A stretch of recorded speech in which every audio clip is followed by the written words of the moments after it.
अस्सलामुअलैकुम वरहमतुल्लाहि वबरकातुहू। दोस्तों, मेरा नाम है शफीक अहमद और थर्ड एंग्लो मैसूर वॉर के इस एपिसोड 11 में आप सबको खुशामदीद। ए राहे हक के शहीदों, बारियाबी जो तुम्हारी हो हुजूर मालिक, कहना साथी मेरे कुछ सोखता जा, अपने रिश्ते हुए जख्मों को दिखाकर कहना ऐसे तमगों के तलबगार वहाँ और भी है।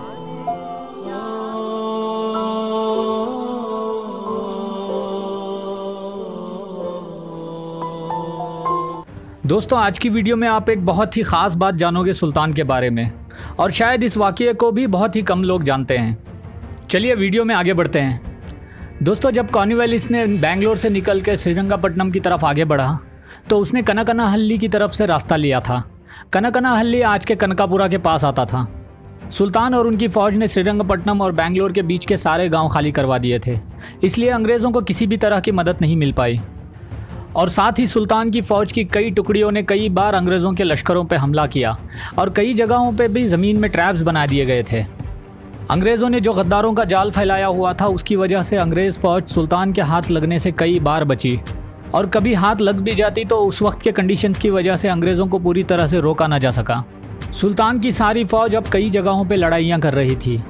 दोस्तों, जब हम लोग थर्ड एंग्लो मैसूर वॉर के बारे में सोचते हैं तो हम समझते हैं कि वो सिर्फ श्रीरंगपट्टनम में ही हुई थी, जो गलत है, क्योंकि थर्ड एंग्लो मैसूर वॉर में सुल्तान ने चार तरफ चार किस्म के दुश्मनों से लड़ाइयाँ की थी।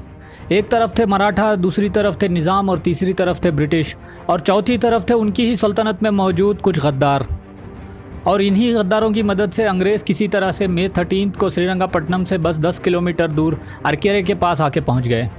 कॉर्नवालिस चाहता था कि वो कावेरी नदी क्रॉस करके श्रीरंगपट्टनम के बॉर्डर तक पहुंच जाए, मगर कावेरी नदी में आई बाढ़ की वजह से वो नदी क्रॉस नहीं कर पाया और उसको मजबूरन वेस्ट के साइड में कन्नमबाड़ी से लगभग 8 मील दूर जाके रुकना पड़ा। जब कॉर्नवालिस और उसकी फ़ौज श्रीरंगपट्टनम आ पहुंची कनकनाहल्ली की तरफ से, तो सुल्तान भी मद्दूर और रामगिरी की तरफ से श्रीरंगपट्टनम आ गए मई 9 को। और फिर सुल्तान ने अपने एक ख़ास लश्कर को तैयार किया इस जंग के लिए, जिसमें लगभग 3000 सिपाही थे। सुल्तान ने एक ऐसा लड़ाकू लश्कर बनाया था जो तादाद में तो कम था, मगर हिम्मत और ताकत में अंग्रेज़ों से हज़ारों गुना बेहतर था। और फिर मई 13 को सुल्तान ने अपने साथ वो 3000 का लश्कर लिया और श्रीरंगपट्टनम के किले से बाहर निकल गए और लगभग 6 मील दूर जाके रुके। लिटरली यहाँ ऐसा लग रहा था सुल्तान अपने साथ 3000 सिपाही लेकर अंग्रेज़ों की 40,000 की फ़ौज को ललकार रहे थे। और दोस्तों, आप यहाँ पे नोटिस करो कि हज़रत टीपू सुल्तान की बहादुरी और उनका जज्बा वतन कितना ऊंचा था। वो खुद चाहते तो किले में बैठकर अपने किसी सिपह सालार को लड़ने के लिए भेज सकते थे, जैसे निज़ाम और पेशवा कर रहे थे, मगर टीपू सुल्तान तो वो शेर थे जिसने 15 साल की उम्र में अपनी ज़िंदगी की पहली जंग लड़ी थी और जिसने आदमखोर शेर के जबड़े फाड़ दिए थे, जिसने श्रीरंगपट्टनम में रहकर इंग्लैंड में ब्रिटिश एम्पायर को हिला दिया था। फिर सुल्तान कैसे इस लड़ाई में ना जाते। सुल्तान की लश्कर की पोजीशन देखकर कॉर्नवालिस समझ गया कि शेर मैसूर उससे डायरेक्ट टकराना चाहते हैं, और अगर उसने वहाँ पे उनसे लड़ाई की तो पक्का वो ख़त्म हो जाएगा। इसलिए कॉर्नवालिस ने एक चाल चली कि वो सुल्तान पर डायरेक्ट अटैक करने के बजाय उन पर रात को पीछे से हमला करेगा। दोस्तों, याद रखो कि कॉर्नवालिस के पास लगभग 40,000 की फ़ौज थी, फिर भी वो 3,000 मुजाहिदों से डर रहा था। कॉर्नवालिस ने 14 मई की रात को सुल्तान पर अटैक करने की प्लानिंग की, मगर उस रात बड़ी ही तेज़ बारिश शुरू हो गई और वो अपना प्लान कामयाब नहीं कर पाया। अगले दिन कॉर्नवालिस फिर से अटैक करने की प्लानिंग कर ही रहा था कि सुल्तान ने खुद उस पर हमला कर दिया। कुछ फोल्कलोर स्टोरीज में कहा जाता है कि इस हमले के बाद कॉर्नवालिस इतना डर गया था कि वो अपने टेंट से बाहर नहीं निकल रहा था, और सुल्तान के इस हमले की वजह से कई अंग्रेज़ी सिपाही अपने पोस्ट को छोड़ के भाग खड़े हुए। दोस्तों, इस वाक़ये के बारे में और हज़रत टीपू सुल्तान की तारीफ़ करते हुए कर्नल मुनरो लिखता है कि मैंने अपनी ज़िंदगी में कई लड़ाइयाँ देखी हैं और कई हमले भी सहे हैं, मगर ना चाहते हुए भी मुझे टीपू सुल्तान की तारीफ़ करनी पड़ेगी, क्योंकि उन्होंने अपनी छोटी सी फ़ौज के साथ हमारी इतनी बड़ी फ़ौज पे बिना डरे हमला कर दिया। इस हमले के दौरान सुल्तान के सिपाही हंसते हुए ब्रिटिश सिपाहियों को मार रहे थे, और अगर इसी तरह ये लोग हमें मारते रहे तो यकीनन ये हम अंग्रेज़ों की यहाँ आखिरी जंग होगी। इसलिए हमें अब किसी और तरीके से सुल्तान को हराना होगा। ये वर्ड्स कर्नल मुनरो ने अपनी डायरी में लिखा था, और आप लोग समझ सकते हो ये कौन से दूसरे तरीक़ों की बात कर रहा है। इस हमले के चलते कॉर्नवालिस समझ गया कि अगर वो इसी तरह खुले मैदान में रहा तो हज़रत टीपू सुल्तान उसे पूरी तरह से ख़त्म कर देंगे। इसलिए उसने करीघट्टा हिल पे अपना कब्ज़ा करके वहाँ सारे ऑपरेशंस चलाने को सोचा। करीघट्टा हिल श्रीरंगपट्टनम के ही करीब में एक छोटा सा पहाड़ है, और यहाँ पे सुल्तान ने कुछ मामूली सिपाहियों को तैनात किया हुआ था। कॉर्नवालिस ने बड़ी ही चालाकी के साथ पहले तो अपने इंडियन फौजियों को सुल्तान की आर्मी की तरह के कपड़े पहनाए और करीगट्टा हिल पे चढ़वा दिया। उस पहाड़ी पे मौजूद सुल्तान के लोगों को लगा कि सुल्तान ने अपनी फ़ौज की छोटी सी एक टुकड़ी ऊपर भेजी होगी, इसलिए उन लोगों ने उन्हें आने दिया। ऊपर पहुंचते ही अंग्रेज़ों ने सिपाहियों पे हमले शुरू कर दिए और साथ ही कॉर्नवालिस ने कर्नल मैक्सवेल को भी अपनी फ़ौज के साथ ऊपर भेज दिया। इसी दौरान जो निज़ाम की फ़ौज की टुकड़ी कॉर्नवालिस के साथ बेंगलोर से आई थी, जिसका जिक्र मैंने पिछली वीडियोस में किया है, उस निज़ाम की फ़ौज जो असद अली ख़ान के अंडर थी पीछे की तरफ से पहाड़ी पर चढ़ गई और अंग्रेज़ों ने सुल्तान के कई फ़ौजियों को यहाँ पर शहीद कर दिया। ये झड़प काफ़ी देर तक चलती रही और साथ ही उस पहाड़ के कई जगहों पर अंग्रेज़ों ने आग भी लगा दी थी, जिसकी वजह से पूरे इलाके में धुआं फैल गया और किसी को भी समझ नहीं आ रहा था कि हो क्या रहा है। और इसी दौरान इस धुएं के चलते कई अंग्रेज़ और निज़ाम के खुद फौजी लड़के आपस में मर गए। शाम होते होते जब माहौल थोड़ा शांत हुआ तो अंग्रेज़ों के स्काउट्स पहाड़ी पर चढ़े और उन्होंने देखा कि चारों तरफ लाशें ही लाशें थीं। कई लोगों के जिस्म जलकर राख बन गए थे और जब सुबह अंग्रेज़ और निज़ाम के लोग वहां जाकर देखा तो पाया कि वहां जो मरे पड़े हैं वो सब अंग्रेज़ और निज़ाम के ही लोग थे, क्योंकि इस आग और धुएं की कन्फ्यूजन में उन लोगों ने आपस में ही लड़ाई कर ली और कई लोग इसमें मारे गए। इस वाक़ये के बारे में भी कर्नल मुनरो ने कहा कि सिर्फ पहाड़ी पर चढ़ के श्रीरंगपट्टनम के किले को देखने के लिए हम लोगों ने बहुत बड़ी रकम चुकाई, क्योंकि अब उस जली हुई पहाड़ी पे कोई काम नहीं था। इसलिए कॉर्नवालिस ने डिसाइड किया कि वो फिर से कन्नमबाड़ी के पास चला जाएगा और वहाँ पहुँचकर कॉर्नवालिस कई दिनों तक वहीं रुक गया। उसको दोबारा सुल्तान पर हमला करने की हिम्मत नहीं हो रही थी और साथ ही मराठा फ़ौज की भी कोई खबर नहीं थी जो उसकी सपोर्ट के लिए आने वाली थी।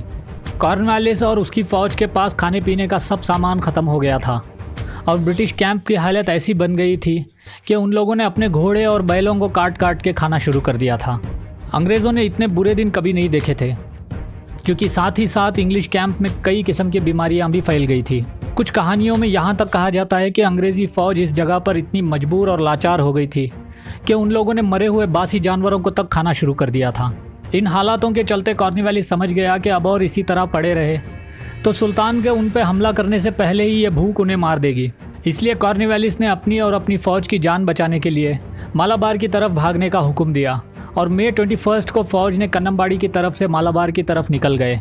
यहाँ इस मौके पर सुल्तान के सिपह सालारों ने उनसे कहा कि हुजूर, यही मौका है, अंग्रेज़ अभी कमज़ोर हैं और अगर आपने हमें हुक्म दिया तो हम उन पर हमला करके उन्हें पूरी तरह से मिटा सकते हैं। मगर सुल्तान ने जवाब दिया कि अंग्रेज़ अभी कमज़ोर हैं, बीमार हैं और वो पीठ दिखा के भाग रहे हैं और अगर हमने उन पर हमला किया तो तारीख़ कहेगी कि टीपू सुल्तान ने अंग्रेज़ों को पीछे से वार किया था, जो मुझे बिल्कुल गवारा नहीं। इस बात पे किसी ने सुल्तान से कहा, मगर हुजूर, मोहब्बत और जंग में तो सब कुछ जायज़ होता है। सुल्तान ने जवाब दिया, ये अंग्रेज़ों की कहावतें हैं, हम तो मानते हैं कि मोहब्बत और जंग में जो भी किया जाए वो जायज़ होना चाहिए। कॉर्नवालिस बहुत नसीब वाला था क्योंकि उसके दुश्मन हज़रत टीपू सुल्तान थे, क्योंकि कोई भी राजा ऐसा मौका नहीं छोड़ता, मगर सुल्तान ने अंग्रेज़ों को पीछे से मारने से इनकार कर दिया। कॉर्नवालिस और उसकी फ़ौज लगभग प्रियापट्टनम तक गई थी कि उन लोगों ने एक लश्कर को देखा जो तेज़ी के साथ उनकी तरफ आगे बढ़ रहा था। कॉर्नवालिस समझ गया कि सुल्तान ने आखिर अंग्रेज़ों को ख़त्म करने के लिए वहाँ आ ही गए, मगर वो सुल्तान का नहीं, मराठाओं का लश्कर था। परशुराम भाऊ ने अपने बेटे रामचंद्र पंत को 5000 सिपाहियों के साथ अंग्रेज़ों की खबर लेने के लिए वहाँ भेजा था। मराठाओं के आने से कॉर्नवालिस की जान में जान आई और उसको लगा कि अब एटलीस्ट वो लोग भूखे नहीं मरेंगे, क्योंकि मराठा अपने साथ बहुत सारा अनाज और गोला बारूद भी लाए थे। मगर मराठाओं ने भी अंग्रेज़ों को कोई भी खाने पीने की चीज़ फ्री में नहीं दी, बल्कि वहीं पे एक बाज़ार लगा दिया गया और अंग्रेज़ों को हर चीज़ खरीद के खानी पड़ती थी। इस वाक़ये को हामिद खान ने अपनी किताब में लिखा है कि मराठाओं ने अंग्रेज़ों को हर चीज़ बेची थी उस दिन। 6 रुपये एक सेर चावल के थे, 4 रुपये एक सेर दाल के थे और 16 रुपये एक सेर घी और 3 रुपये एक सेर आटे को बेचा जा रहा था। फिर भी अंग्रेज़ों ने मराठाओं से कोई कंप्लेंट नहीं की, क्योंकि एटलीस्ट उन्हें खाने के लिए कुछ तो मिला, वरना मालाबार पहुंचने से पहले ही अंग्रेज़ों का इंडिया से दी एंड हो जाता। तो दोस्तों, आज की वीडियो में बस इतना ही। अगली वीडियो में मैं आपको बताऊंगा कि कॉर्नवालिस ने इस पहली मुहिम को हज़रत टीपू सुल्तान के ख़िलाफ़ हारने के बाद क्या क्या किया था और किस तरह के कदम और किस तरह के हथकंडे अपनाने शुरू किए थे। तो चलिए मिलते हैं आपको अगली वीडियो में। तब तक आप अपना बहुत सारा ख्याल रखिए और ख़ास करके ज़रूर मेरे इस चैनल को सब्सक्राइब करके जाइए। अल्लाह हाफिज़।